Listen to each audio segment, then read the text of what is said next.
Yeah, with this wrongness and this rightness idea, it's the false sense of responsibility that you have for situations that you perceive yourself to be in, or situations that you perceive yourself to be falsely responsible for, that makes it nearly impossible for you to release yourself from the belief in fault and blame, and that it's coming towards you.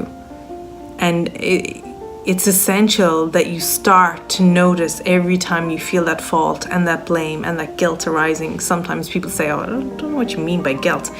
You feel like someone might be saying it's your fault. It's very easy to get in touch with it. And it's usually yourself. It's some perceptual idea you have of how you're supposed to operate, the rules under which you've been raised, the rules under which you live, that you have for yourself, your own sets of standards even, morals, ideas of how the world should run or does run.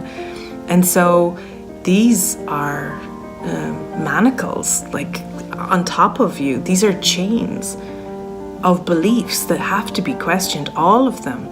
You can't keep one. They all have to get questioned. And so every time, every day, and some drama kicks off before you. Perhaps the shouting is at you. Perhaps the shouting is towards another. It doesn't really matter. You want to go, okay, what am I seeing here? What am I seeing?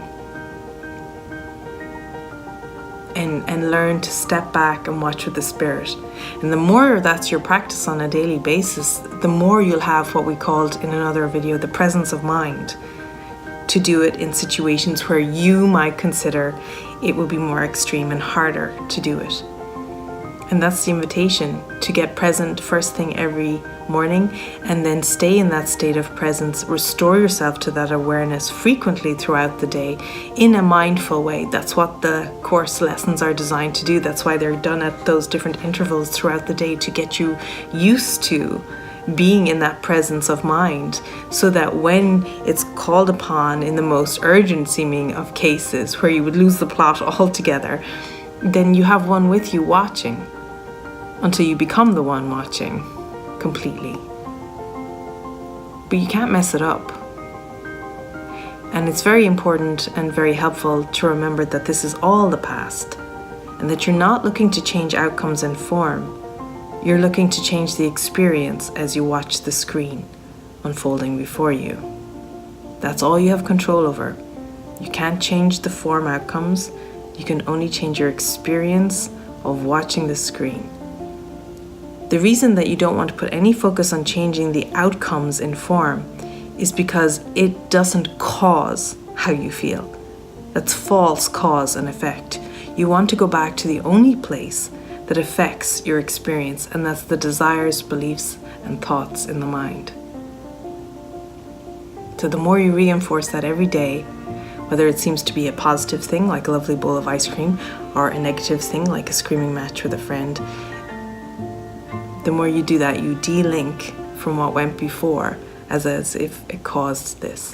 Go, wow, I so believe that I'm upset because you just shouted at me, but I am upset because I am seeing something that is not real. And remember, that's both characters. It's the entire projection of two having a fight that's not real. It's the entire universe, the sun, the moon, and the stars, that's not real. So there's nothing to be defended about. You're just completely mistaken. And once you're completely mistaken, you're completely safe and restored to the spirit. You can go, it's okay, guess what? I can guide you through this if you will just give up the belief that you know something, that you understand anything, and that you can be your own guide to miracles when it is you who has made them necessary.